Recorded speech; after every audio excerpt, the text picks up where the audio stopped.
आज पढ़ा रहे हैं अध्याय पहला का नगरीय समुदाय की विशेषताएं। नगरीय समुदाय की विशेषता यानी नगरीय समुदाय की विशेषता कौन कौन सी है। एग्जाम में आएगा, एग्जाम में आता है। नगरीय समुदाय की विशेषता से क्या समझते हैं, अथवा नगरीय समुदाय की विशेषता की व्याख्या कीजिए, अथवा नगरीय समुदाय की कौन कौन सी विशेषताएं हैं, है ना। तो सुनिए, भारत में नगरीय समुदाय की प्रमुख विशेषताएं निम्नलिखित हैं। निम्न प्रकार है, एग्जाम लिखने की शैली होनी चाहिए बच्चा लोग को, है ना। पहला क्या है, सामाजिक समानता। सामाजिक समानता, नगरीय समुदाय में सामाजिक असमानता बहुत अधिक मात्रा में पाई जाती है। इन समुदायों में विभिन्न क्षेत्रों, धर्मों, भाषाओं, जातियों, प्रजातियों, अमीर, गरीब, ऊंच और नीच आदि सामाजिक परिस्थिति के लोग एक साथ रहते हैं। ऊंच नीच लोग, अमीर गरीब एक साथ लोग रहते हैं, एक साथ जीवन यापन करते हैं। एक छोटे क्षेत्र में अधिक जनसंख्या के निवास के कारण नगरों में जनसंख्या का केंद्रीकरण हो रहा है। यही कारण है कि सामाजिक असमानता नगरों की एक प्रमुख विशेषता है। क्या है, नगर की एक प्रमुख विशेषता है। दूसरा पॉइंट है व्यक्तिवादिता का महत्व। नगरीय समुदाय में व्यवसायिक गतिशीलता और प्रतिस्पर्धा की अधिकता तथा वैचारिक समानता होने के कारण व्यक्तिवाद का अधिक महत्व दिया जाता है। व्यक्तिवाद को अधिक क्या किया जाता है, महत्व दिया जाता है। तीसरा है औपचारिक नियंत्रण के साधनों का प्रयोग। औपचारिक नियंत्रण के साधनों का प्रयोग, औपचारिक नियंत्रण के साधनों का प्रयोग अधिक अधिक हो रहा है। क्या हो रहा है, औपचारिक नियंत्रण के साधनों का अधिक प्रयोग हो रहा है। नगरीय समुदाय में औपचारिक नियंत्रण के साधनों को प्रयोग में लाया जाता है।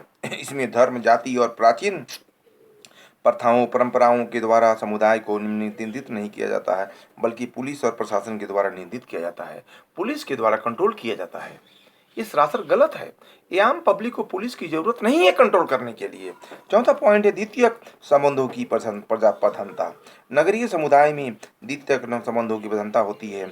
यहाँ अधिकांश व्यक्ति की पारस्परिक संबंध कई कार्य आधारित होती हैं। कार्य पर क्या होती है, कार्य पर आधारित होती है। बात समझ रहे हैं।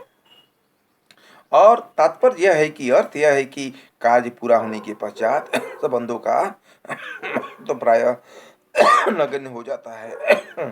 दोहरा व्यक्तित्व नगरीय समुदाय की विशेषता है। प्रायः यहाँ व्यक्तियों में स्वार्थ आधारित संबंध देखे जाते हैं। शहर में स्वार्थ की भावना अधिक है।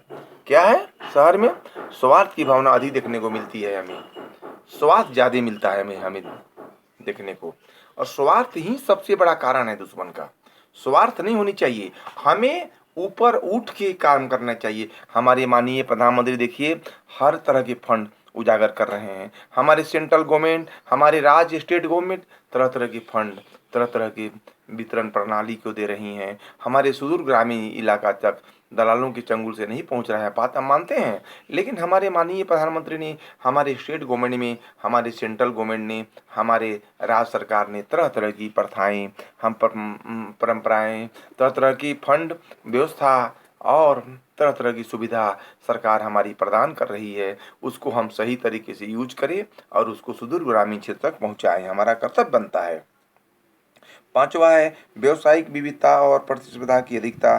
प्राय नगरीय समुदाय औद्योगिक समाज के रूप में जाने जाते हैं। नगरों में औद्योगिक विकास की गति तेज होने के कारण यहाँ विविध प्रकार की व्यवसायों की अधिकता होती है। नगर क्या है, आप देखिएगा, हम बोलते हैं कि नगर और ग्रामीण में क्या अंतर है। बहुत तरह के अंतर है नगर और ग्रामीण में।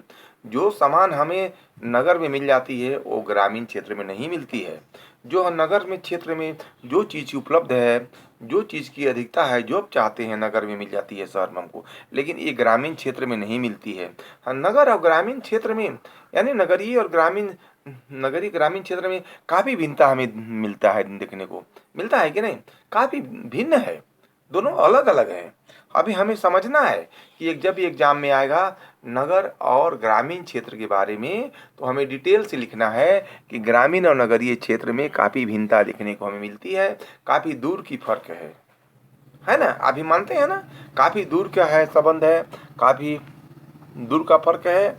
और हमें इसे सीख लेनी चाहिए कि नगर और ग्रामीण क्षेत्र में काफ़ी भिन्नता हमें देखने को मिलती है। अगला पॉइंट है सामाजिक गतिशीलता, सोशल मोबिलिटी। सामाजिक गतिशीलता भी एक विशेषता है नगरीय समुदाय की। नगरीय समुदाय की एक विशिष्टता मानी जाती है। नगरीय समुदायों में व्यावसायिक भिन्नता व्यावसायिक भिन्नता और श्रम विभाजन, लेबर डिवीजन और विशिष्टीकरण होने के कारण सामाजिक वर्गों में गतिशीलता, सोशल मोबिलिटी भी देखी जाती है। क्या करती है? सोशल मोबिलिटी देखी जाती है समाज में, सोसाइटी में हमें देखने को मिलती है। क्योंकि गौर कीजिएगा, एक गरीब तबके के लोग को देहात में तरह तरह की शोषण के अधिकार से झेलना पड़ता है, गरीबी झेलना पड़ता है। वही एक गरीब गरीब घर के लोग ही अगर शहर में रहते हैं, ग्रामीण अगर अगर नगर में रहते हैं, नगर की चाल ढाल, रहन सहन व्यवस्था अलग है। एक एजुकेशन की व्यवस्था है, एक कॉलेज की व्यवस्था है, स्कूल की व्यवस्था है। हाँ, जब हम चाहे किसी तरह की कोई भी समस्या का हम नगर में समाधान कर सकते हैं। लेकिन हमको ये हमारे नगर में, हमारी ग्रामीण क्षेत्र में ये हमारी व्यवस्था नहीं है। हम बहुत दुख की बात है कि हम जो चाहते हैं वो पूरा कर नहीं कर पाते हैं। अगला पॉइंट है, 7वां पॉइंट है बसावट का नियोजन ढंग। वर्तमान में बसावट का नियोजन ढंग बहुत अच्छा था, लेकिन सरकार ने आस्ते आस्ते आस्ते आस्ते आस्ते आस्ते क्या है, ये नियोजन नीति को बहुत ही खराब कर दिया गया है। सरकार को चाहिए कि नियोजन नीति अच्छा करे और समुदायों में बना बसावट की सुनियोजित ढंग का प्रचलन दिनों दिन बढ़ रहा है। नई विकसित कंपनियों में लगभग सही प्रकारों का नक्शा समान होता है। आधुनिक नगरों का विकास सुनियोजित तरीके से किया जा रहा है। सरकारी ठेकेदार और बिल्डर द्वारा विकसित कॉलोनियों में भवनों के निर्माण संबंधी की ध्यान दिया जा रहा है। बिना मैप के समझिए कि बिना मैप के बिल्डिंग पास किया जा रहा है। कितना दुख की बात है, कितना दर्द वाली बात है कि बिना हम मैप पास कराए ही हम बिल्डिंग बना दे रहे हैं। यानी देखिएगा, हमारे हमारे यहाँ भी, हमारे यहाँ झारखंड में भी तरह तरह की योजनाएं चल रही है, लेकिन यहाँ पर ऊचकों की भरमार है। हमारे यहाँ क्या हो रहा है कि बिचौलिए ने सही काम होने नहीं दे रहे हैं।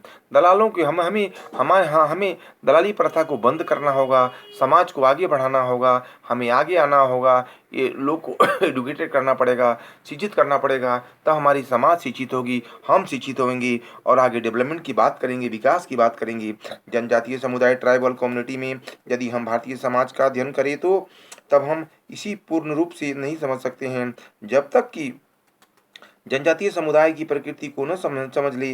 जनजाति से हमारा अर्थ एक ऐसे समूह से है जो एक समान क्षेत्र में निवास करता है, एक सामान्य भाषा बोलता है और एक सामान्य संस्कृति कल्चर का अनुसरण करता है, संस्कृति का अनुसरण करता है। एक सामान्य भाषा, एक सामान्य कल्चर, एक सामान्य भाषा, एक रहन सहन एक जगह, एक समान क्षेत्र में रहता है और सामान्य कल्चर होता है, समान लैंग्वेज का यूज करता है, उसे ही हम एक भाषा बोलता है और एक समान संस्कृति कल्चर करता है।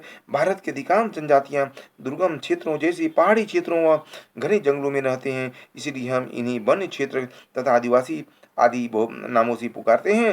भारत में लगभग 10 करोड़ जनजाति जनसंख्या निवास करती है। भारतीय संविधान में 541 जनजातियों को अनुसूचित जनजातियों के रूप में सूचित कर इनके कल्याण हेतु अनेक कार्यक्रम का संचालन किया जा रहा है। भारत में मध्य प्रदेश, तमिल, छत्तीसगढ़, झारखंड, असम, उड़ीसा और नागालैंड आदि जनजाति बहुल राज्य हैं। यानी मध्य प्रदेश है, ना छत्तीसगढ़ है, झारखंड है, असम है, उड़ीसा है और नागालैंड आदि जनजाति बहुत सिंबल क्षेत्र हैं। जनजातीय समुदाय की विशेषताएं भी हमें काफ़ी झकझोर देती है। ट्राइबल कम्युनिटी की जनजातीय समुदाय की विशेषता निम्नलिखित हैं। एक सामान्य भाषा का प्रयोग करता है, एक निश्चित भौगोलिक क्षेत्र में निवास करती है, एक अंतर्विवाही समूह है और समुदाय का नियंत्रण हेतु स्वयं जनजाति के नियमों और कानूनों का पालन किया जाता है। क्या किया जाता है? नियम का पालन किया जाता है। इस प्रकार हम कह सकते हैं कि सांस्कृतिक विविधता अर्थात जनजाति समुदाय की एक अलग संस्कृति होती है। क्या होती है? बस आज इतना ही।